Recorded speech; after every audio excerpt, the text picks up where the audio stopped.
Okay, good morning, everyone. My name is Virginia Weiskopf from Weiskopf Consulting, all things technical and social. This is Jennifer Davis, our Google expert. Both of us will be sharing this presentation with you on understanding website analytics and pay-per-click analytics.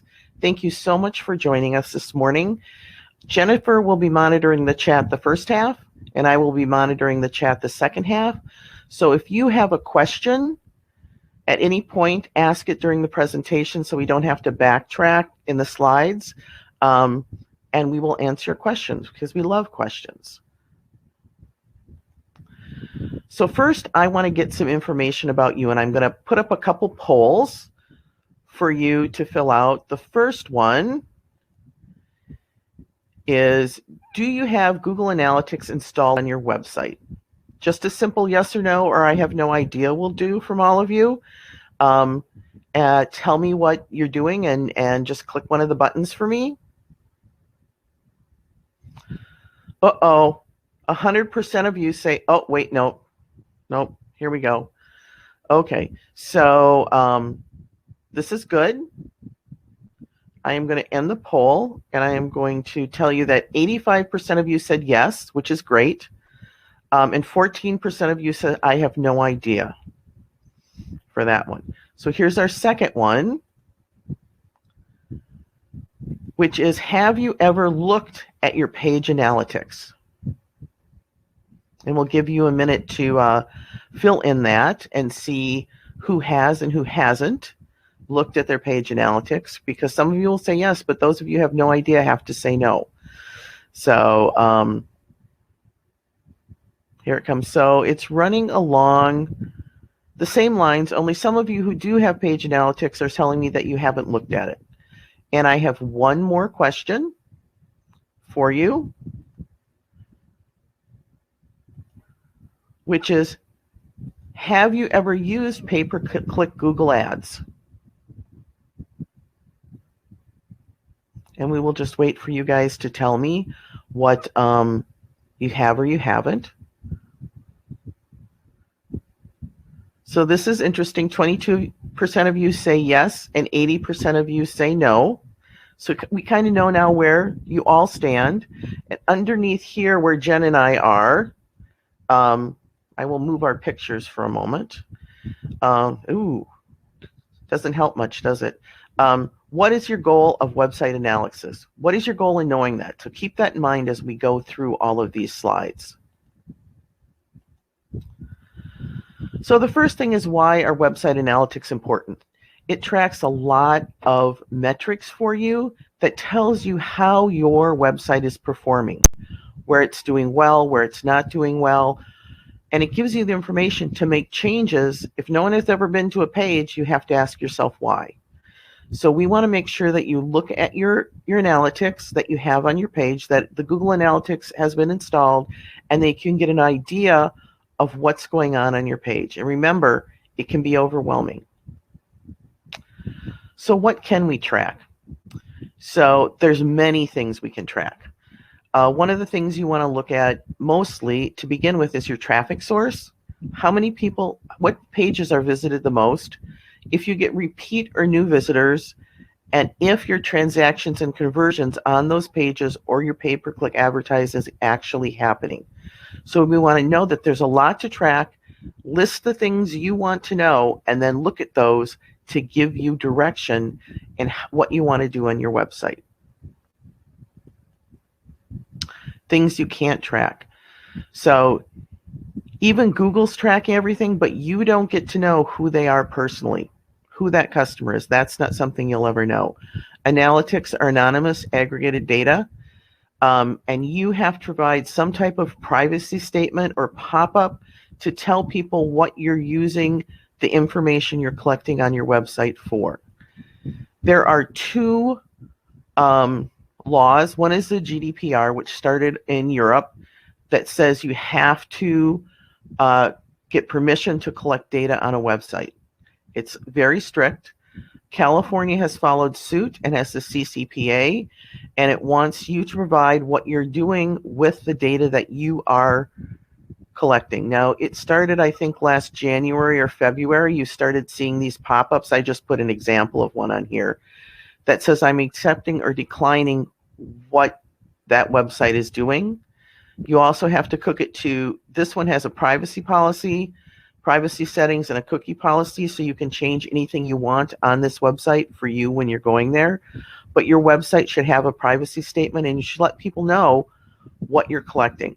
Because one of the things you want to do is collect email addresses. So you need to tell people that you're only using it personally and what you're using it for in your privacy settings.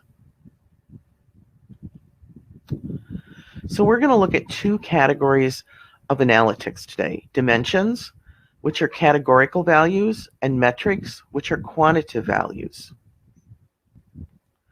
So what I'm going to do right now is I have a handout that I'm going to share that has a whole bunch of terms on it that you guys can download and print, or download it and save it for later, but it shows the terms we're going to be going through.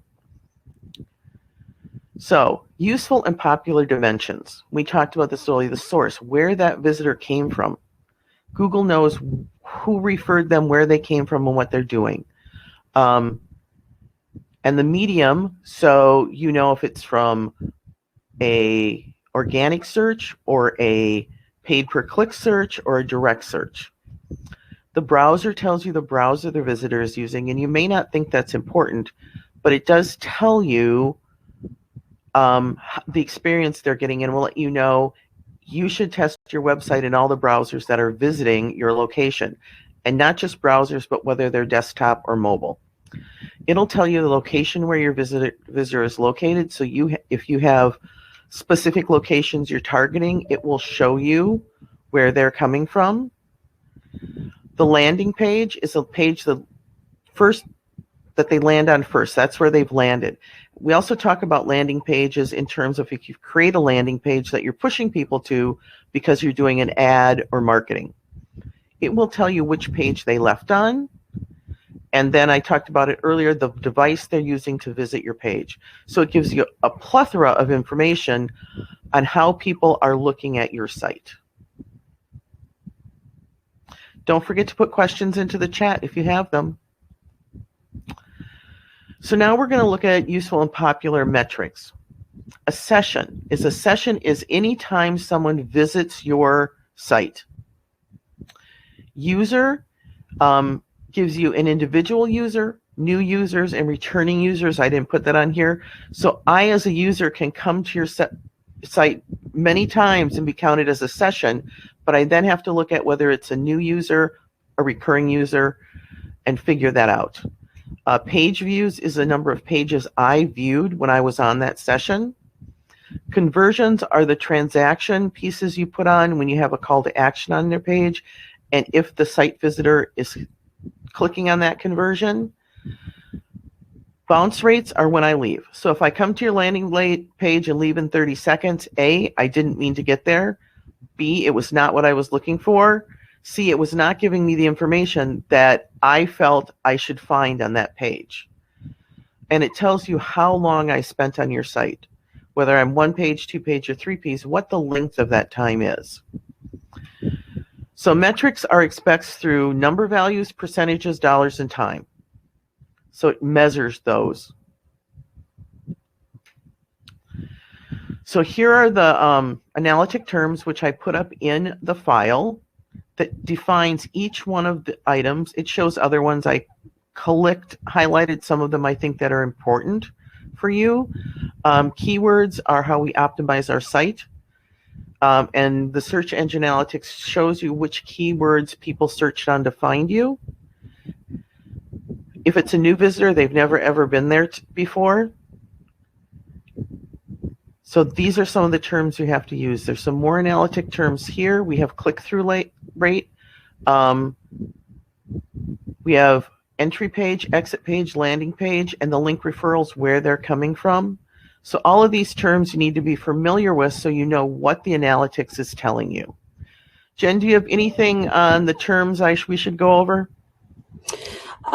No, I think the only thing I want to point out is exit page versus a bounce. So if a user is visiting more than one page, then we're going to have an entry page and we're also going to have an exit page. It could, where the exit page in a bounce is usually going to be the page that is going to be the page they landed on and left.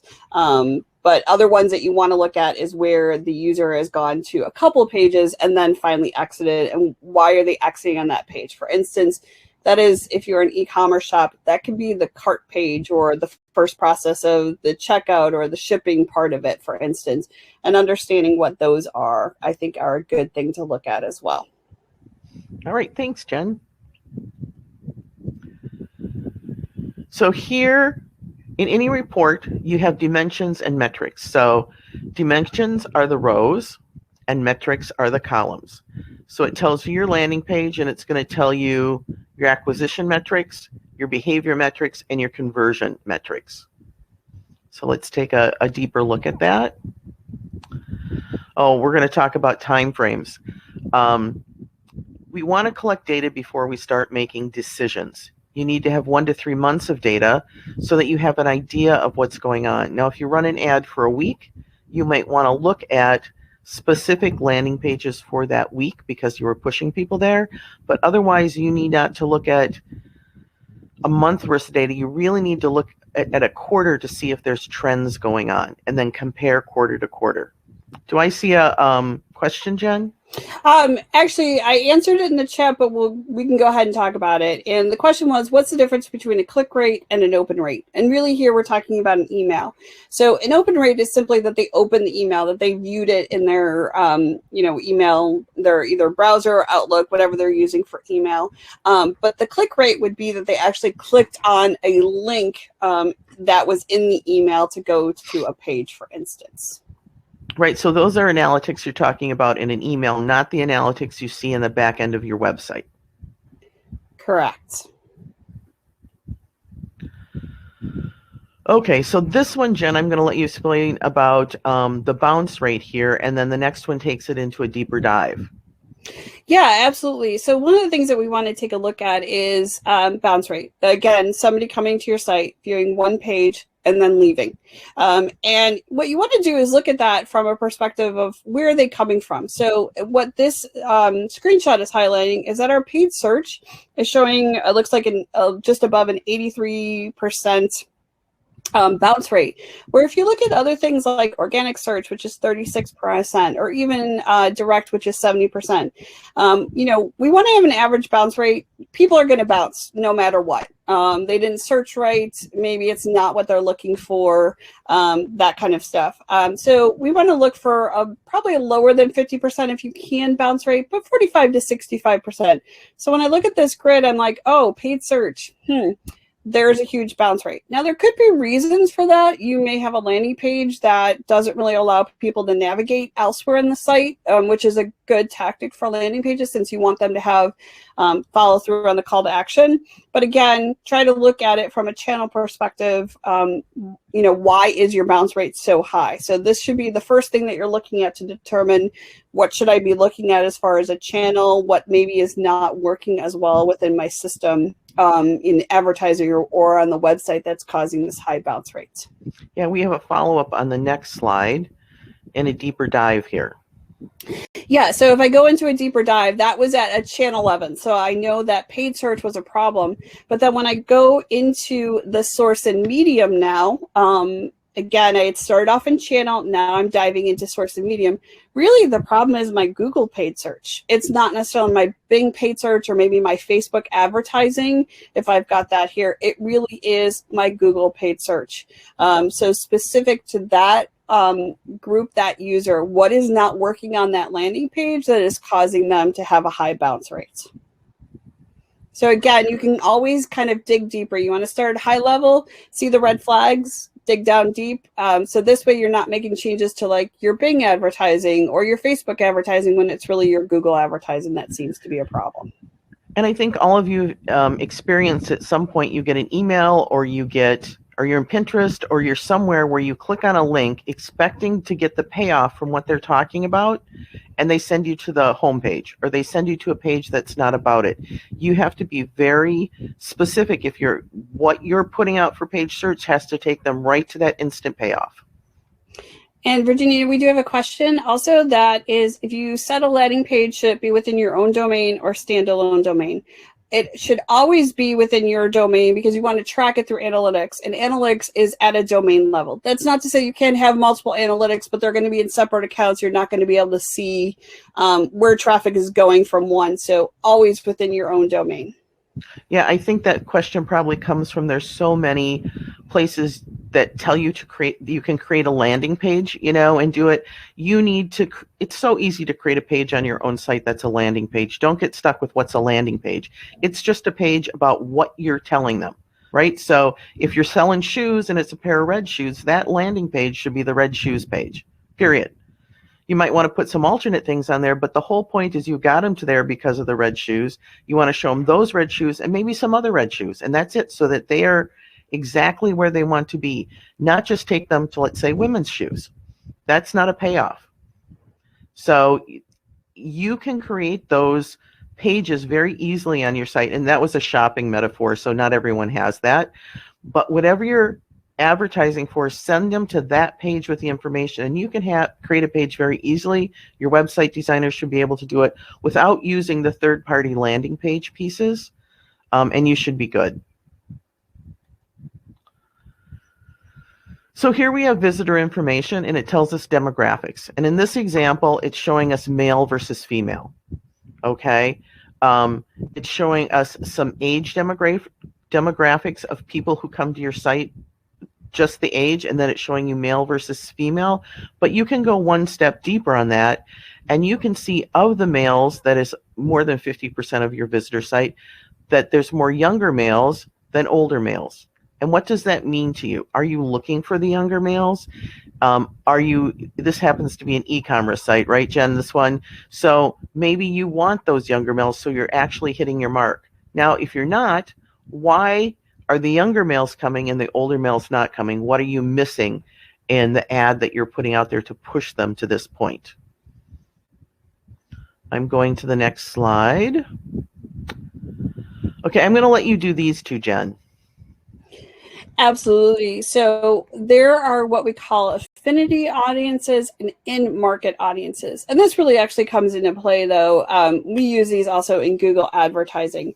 So I'm going to move it up. Here we go. Perfect. Yeah, affinity. And you'll see that some of the categories may overlap between the two of them. But the affinity is more based on their holistic picture of their lifestyles, their passions. What have they searched before? What are they interested in? Where the in-market audiences are more where they are actively today browsing and possibly researching, comparing things of products or services that you sell, hence the in-market.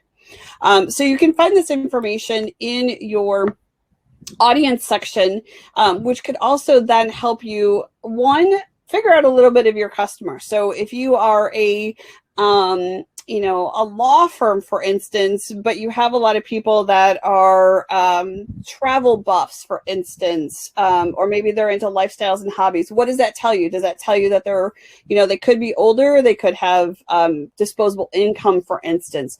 So information that you can kind of glean as you're seeing people who come to your site and where they fit into the affinity. And then, of course, in market, are they currently searching for your particular product or service, for instance? And that's always interesting to notice is, where are they fitting in? And some of it, you'll see like there's apparel and accessories, and then there's apparel and accessories / shoes. So that means the difference between that is we've got people that are just all over the place with apparel and maybe accessories and researching. And then we've got some people that are specific to shoes. So that'll tell you a little bit about the funnel. So if you are selling shoes, people that are sitting in your apparel and accessories may not be at the point of looking at shoes, but you've got in-market people that are specifically looking at shoes, and understanding that breakdown of where they're at in the funnel of maybe the sales purchase. And then, of course, you can also use this information for targeting in your Google Ads. So again, if you're a law firm and you're seeing that a lot of your visitors are travel buffs, you might want to use that information and actually target those people, because those might be turning out to be good customers for you. So I don't think I explained it. Over on the left-hand side of your slide where it says audience, this is part of the Google dashboard where we've gone down to interests and overviews. And I think on the last one, we were under audience demographics and overviews. So this is where you find them in your dashboard when you're going down the side.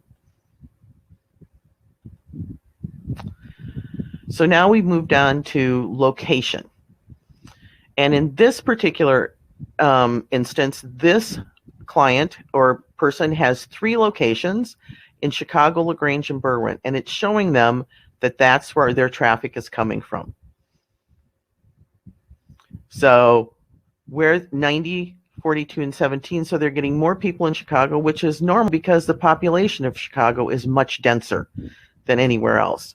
But it might say, okay, we just opened the Berwyn location, maybe we can bring this up. So do we put more advertising dollars or focus on how we can bring those people in? So it's telling you where they're coming from so that you can make a decision on where you might want to target people. Here's some more information. When I talked earlier, it will tell you how people are getting to your site. So here, this shows the mobile devices that are coming to your site. Now, this is very important because we never get up off the couch to search for anything anymore, right?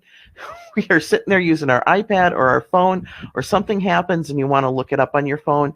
So you need to know how people are finding you, because your site has to conform to that platform or that mobile device and be user-friendly. A good example would be a real estate people. If I'm out and I'm searching for a house, I'm bringing up Zillow, or I'm bringing up my realtor's site, and I want to browse through what's close to me. I'm over in this suburb. What other houses are here that I might want to see? It has to work on a mobile device for them, or they're going to lose people coming to their site.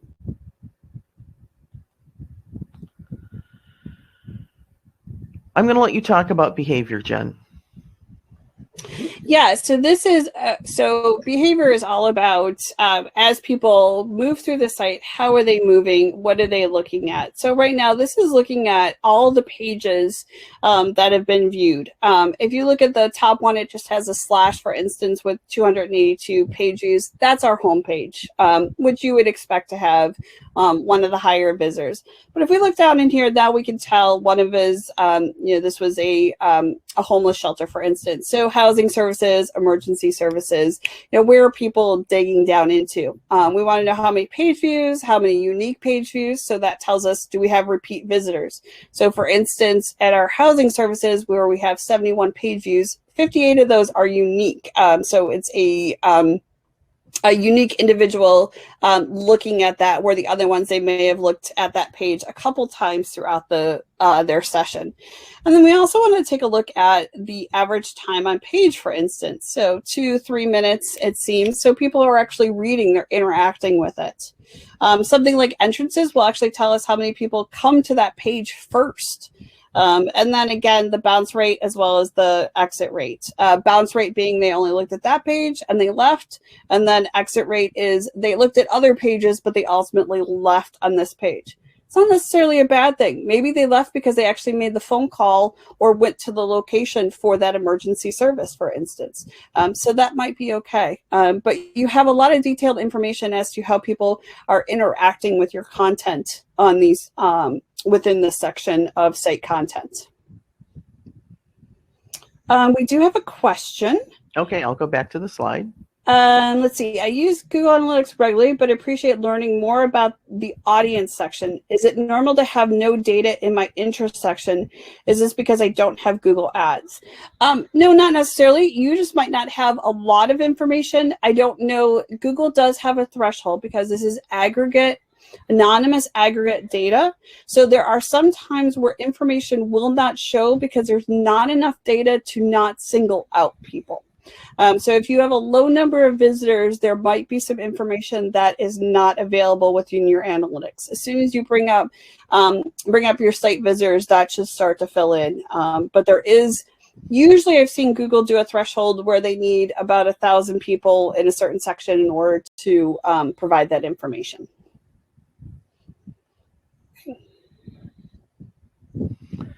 Okay, evolution versus revolution. Make minor adjustments. Don't make, this is a tried and true thing for especially technical people like me. You don't make 3 changes to see if you can resolve the situation. You make 1 change, you let it go for a while or see if it resolves it. Then you make another change. So you have to make minor adjustments. Let the data guide your decisions for doing this. Know what you can change and what you can't change and what may cause an increase or decrease in traffic. So if you're looking at first quarter versus fourth quarter and you're a retail, comparing them is going to be problematic for you because so much more happened hopefully in fourth quarter for you. You need to compare first quarter to first quarter because it's a better way to look at your traffic and be aware of that. If there's anomalies in your data, you want to go back and see what may or may not have caused that. And you need to test. Like I said, if you make a change, don't let it go for just a week. Let it go for a month and look at it. And then look at it the next month before you start making other major changes. You want to be sure it was the right choice. I see another question in there. Oh, nope, that was just a thank you. Never mind. You're welcome. So 5 ways you can effectively use your analytics from your web. You need to set your goals. You need to check for your problem pages. Consider your target audience and look at your demographics. Leverage your top traffic sources, know what they are, and curb your addiction. There is more data in the back end of Google that can make anyone's head explode. And so you need to decide these are the metrics I'm going to look at, and this is where I want to change it. Otherwise, you'll drive yourself absolutely crazy. In that vein, you can set your dashboard to show you just the metrics you want to see. Right? You can configure it exactly what you want to see. So this one has sessions, page sessions, average sessions, new sessions, bounce rate, and goal completion. So that's what I want to know. So it's going to tell me that, and I can check it over a time period. And I can continue to check it. And then I can dive deep into what of each of them are. And that's where I want to make my changes to affect each of these. Here's another example of a dashboard. This one over here on the left is all about how much money they brought in. So it's obviously a shopping site and all of those things and where their traffic is finding them from, whether it's what type of mobile device is coming in, or it's mobile versus desktop. Then this one over here is showing how much interest I'm getting in my blog and from each of my, we're kind of in the way again, but feeding in from your different sources. So you can customize your dashboard to show you what you're looking at and not get caught in all of the other demographics that are showing. So we want to set our goals. We want to establish that baseline. Let data guide the changes. Again, 1 to 3 months for your minimum baseline. And traffic increase goals means you're investing in email, advertising, or the like, because you're pushing people to your site. So you're pushing them versus email. Are you doing advertising? Are you doing something with someone else to get people to your site? So what are you doing to increase the traffic to your site? So we're going to say before you start, you must have data. 30 to 90 days, know what it says, and then start testing as you make changes. Test, and test. So Google Analytics is free. For those of you who haven't set it up yet, you just go to Google Analytics, analytics.google.com, sign up and get an account. It'll give you code that you either need to put yourself in on your website or have your web person do it, and then it starts collecting data for you. You also should be aware that if you want more data from Facebook or LinkedIn, they also have a pixel that you can install on your site. So let's say that someone comes to your site and you have the Facebook pixel put into your site, and they're open to their Facebook on another tab. It will record who that Facebook person is in the back end of Facebook. So if you want to market to the people who have already been to your site, you can then do that. So if you're putting analytics on your site, take the time to do all three. And Virginia, we do have a question. Okay. A question and a tip, I should say. So the question is that the current site is using Universal Analytics, and I see that there's a new version, Analytics 4. Is it worth converting, or is past version sufficient? So I'll start with that. She also has a tip. In all honesty, if you are, a website that is getting less than maybe 10,000 visitors a site, the current one is sufficient enough. However, eventually you're going to want to upgrade. It's just a matter of, do you have the time and effort? It's a quick script, but if you don't know what you're doing, you might want to just wait. You don't have to do it tomorrow, for instance. I don't know of any, groundbreaking new information that the new script is giving. It does, when Google does the new scripts, they tend to be slightly faster. When I say that, we're at milliseconds. So again, it's not going to add a lot. But if you have the time and the a person to do it or understand it enough, certainly convert at any time, but you don't have to tomorrow by any means. If you are getting more than 10,000 visitors a month, I would suggest it. That way you're just up to date, and any new information will probably come faster to you than the smaller accounts. The tip that also was provided with this question was that I think it's called Site Kit through WordPress, which basically makes the analytics information available in the dashboard.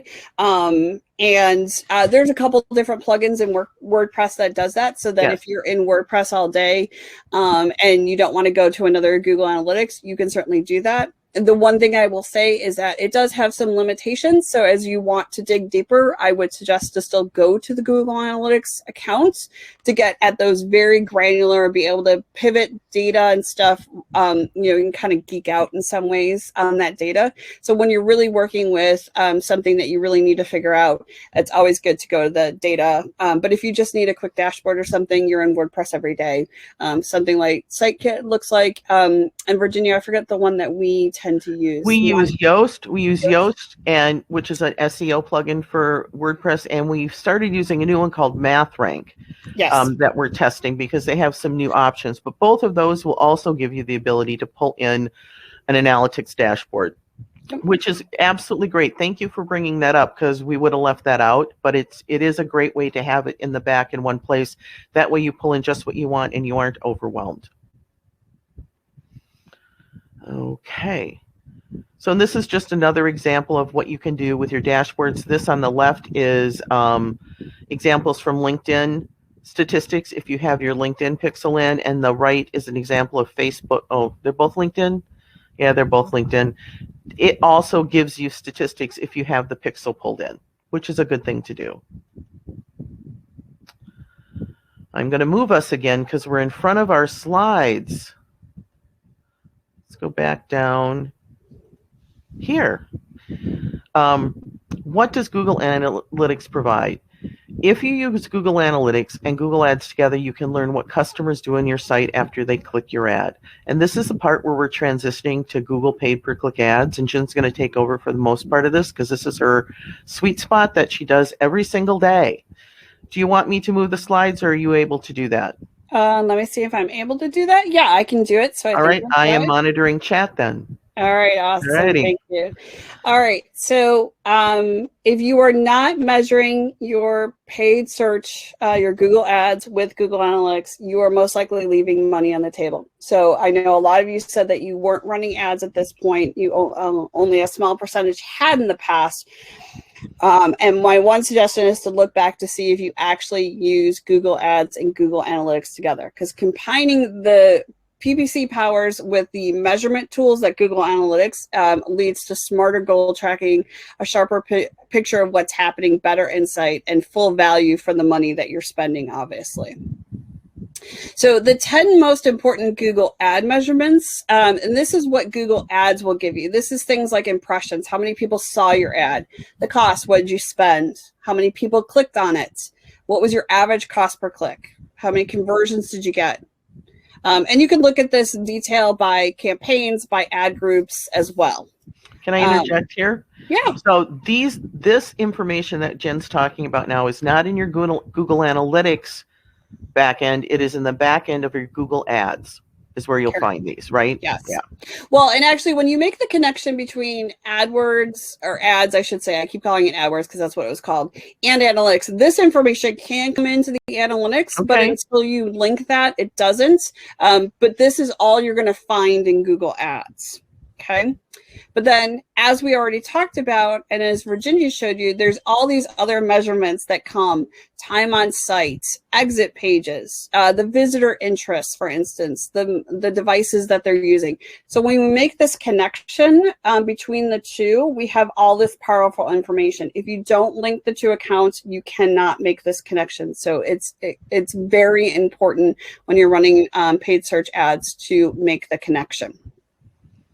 And again, like I said, this is the most important step. So if you are running Google Ads, if you run it in the past and didn't connect it to your analytics account, make sure you're doing that now. And you simply go into your AdWords or Ads account, and it gives you the option to link it, for instance. The other thing you have to do is that within the settings in Google Ads, there's what's called auto tagging. That automatically tells your Google Analytics accounts that these are coming from your Google Ads account. So it makes the connection and brings all of the data in. It usually is turned on when you make the connection and when you start the account, but it's something that you just want to double check. And this is simply within the settings section of your Google Ads account. All right. And then the last important step out of all this is you have to use the data. Once you make the connection doesn't do anything unless you actually look at it. And a couple of things to do this is to develop those if-then scenarios. So I'll give you an example. Here, I'm going to try to get some more slide. Yeah, there we go. Okay. So, for example, things to look at is the landing page, the URL that the ad is taking the searcher to, and the bounce rate associated to that. Again, if you have a very specific landing pages that doesn't really let people navigate anywhere else except through the call to action, it's going to have a high bounce rate. But it shouldn't have 100% bounce rate. Otherwise, you don't have conversions happening. So take a look at something like that. The other thing is your return on investment. In other words, what's your cost over the revenue that you're making? And if you're not e-commerce, even think about it in the sense of somebody signs up with you, how much do you make in revenue in order to come up with that return on investments? And you can look at both campaigns and keywords that are not meeting or are meeting this and make adjustments in the account. Other things to look at, though, is the engagement. What's the click-through rate on your ads? How much time are those people spending on your website? Is it a minute? Is it 10 minutes? Are they engaged in your content, for instance? Are they repeat visitors? Do they keep coming back? This is all good information to connect to your Google Ads, because sometimes we can't always make the one-to-one, this person viewed my website and became a customer, depending on your business. But knowing that they're spending 10 minutes at your site, for instance, maybe they're engaging with your content before they reach out and become a customer, for instance. So let's look at it. If we're looking at some of those things, we want to create these if-then scenarios to make decisions. So again, if there's a high bounce rate on a landing page, then I should reevaluate the page, whether that's for speed, for optimization, for the devices being used. Is the call to action clear on it, for instance? Maybe I need to A/B test with a new or a different page to see which performs better. If I can lower that bounce rate, get people to do whatever that call to action is. And then let's make sure we're updating the ad copy that they click on to ensure the expectation meets the reality. So if I'm selling red shoes and I'm taking them to just a page of just random shoes, they're not going to want to search for the red shoes. They want to see the red shoes right there, for instance. So let's make sure that our search, our ad, everything is matching together. So again, when we see things like a high bounce rate, a low click-through rate, a low conversion rate, we just create these if-then statements to see what should I be looking at and what should I be changing. Okay, there are times though within Google Ads when it's not you but them, for instance. So just know that competition can simply be beating you in extremely high bids.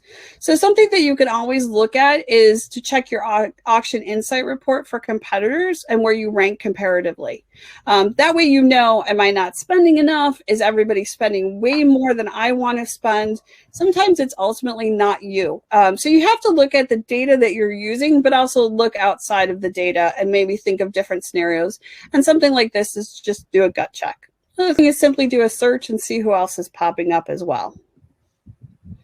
And again, always take the deeper dive into Google Ads, into analytics. So this is an example of looking at a keyword level measurement. So again, homeless shelter, we've got a keyword of housing for homeless and also emergency homeless shelter. So I've got a high bounce rate on my emergency homeless shelter. Again, that might not be a bad thing. Maybe they go to that page, they get the address, and they simply go to that location, for instance. But housing for homeless, maybe there's more, I don't have as high of a bounce rate. I've got more users to it. I'm spending a lot more on that. So that tells me that that is a useful search. I've got users that are spending, they're looking at least over one page, for instance. Doesn't look like I have any conversions though on a request for help. But again, maybe they're just looking for information on this. I also know that, from this instance that my average cost per click for something like emergency homeless shelter is more expensive than my housing for homeless.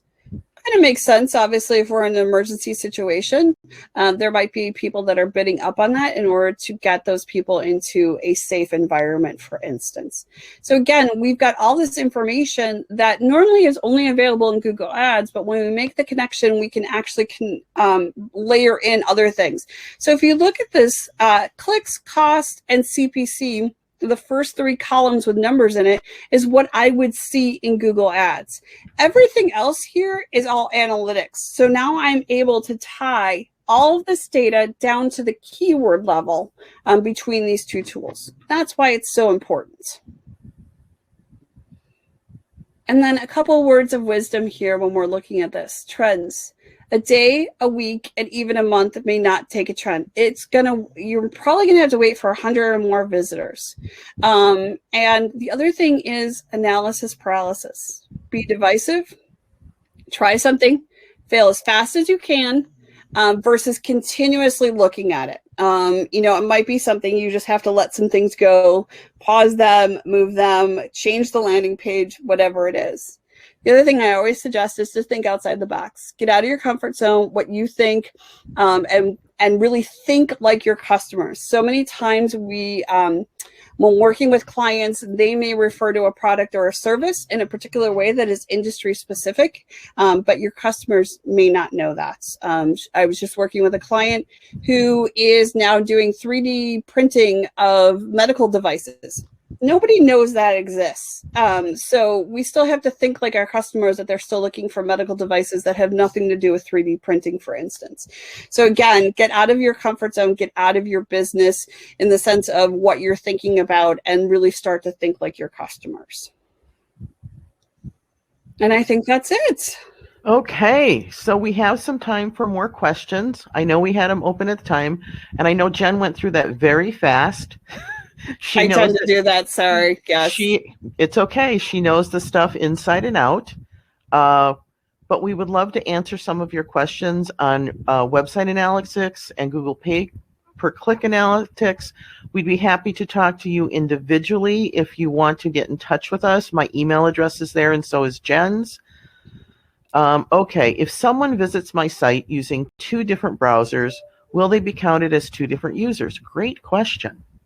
Yeah, and so it's going to depend. The first thing is, if you have just a free and open site where you don't have to log in any capacity, then yes, they can be counted as 2 different users. If, however, you have a site, for instance, that even if it's, it's a membership site or it's an e-commerce site and they can sign in to access their account, then Google will see that. and make the connection as to it being the one user. The other thing I will say is that Google is getting smarter. So even though if you don't have a sign-in on your site and they're coming on 2 devices, depending on what else they're signed into, like a Google account, the system may be able to see that and may show them as only one user. So it's a little bit of a depends. Don't they also log it by IP address? So therefore it would know that I'm coming from the same IP address. So I'm the same person. I mean, that which is kind of different now because we're all working from home. We have, right? So if I'm going somewhere in Google and my husband's going somewhere in Safari, it's the same IP address. So it can get a little muddled at that point, I think. It can. It certainly can. But I will also say is that you have to take a little bit of a deeper dive into Google Analytics and see paths and devices and things like that. But it can kind of show you where customers may come on a device, computer device, and then switch over to a mobile device. Mm-hmm. It's not 100% accurate by any means. It just depends on how they use their devices, what they're signed into, browsing history, all those types of things. But there is, it's happening more and more that that user is counted as one user. Yeah, because I could give you an example. My husband and I will be watching a TV show. We both can't remember where that actor is from, right? He gets his iPhone out and I get my Android phone out and we both go to IMDb. So how is that counted? And that's a very good question because it's coming from the same IP address if we're not using mobile data, but we're using 2 different phones. Right. And you're signed into 2 different Google accounts potentially. So yes. Yeah. Mm-hmm. Next question. Do you see it? Yes. Average Google ad budget. I get this a lot. It really does depend. There are clients that will spend $200 a month. I've worked with clients that spend $3 million a month. It's going to depend on a couple things. One, your industry, your business. What are you doing? And how much of a location that you're looking for customers. If you're just looking within 25 miles, if you're looking at nationwide, for instance. And a lot of it has to do with the industry because, for instance, in just industries that I've worked in, like kids' toys, for instance, those clicks can cost maybe $5 a click, for instance. But if you work for a law firm that does workers' comp, those can cost you $100 a click. And that's per click. And you most likely need probably, anywhere from, depending on, again, on the industry, 10 to 100 clicks before you actually make a conversion. So it runs the gamut. There's no set. There's nothing set to say you have to spend X amount. It's also going to depend on your competitors and what they're doing in this space. It also depending on researching the keywords to seeing if there's another way to come in instead of saying workers' comp to finding a different word that people would search that could bring them to your site that the others are not doing. Right. Yeah, you could get for cheaper. It doesn't have as much competition on it, Correct. For instance. It might even be more targeted as well.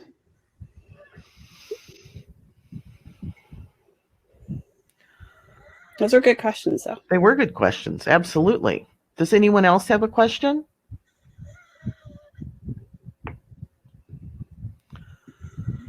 We'll just wait a second here while they can type them in.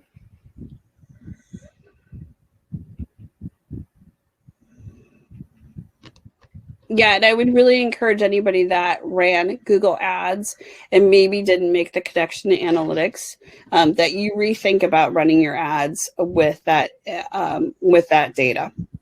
It can be super helpful, really get you in the direction that you want to be in. For instance, I know a lot of people just start Google Ads thinking that it might be, a miracle, a couple $100, couple $1,000 even.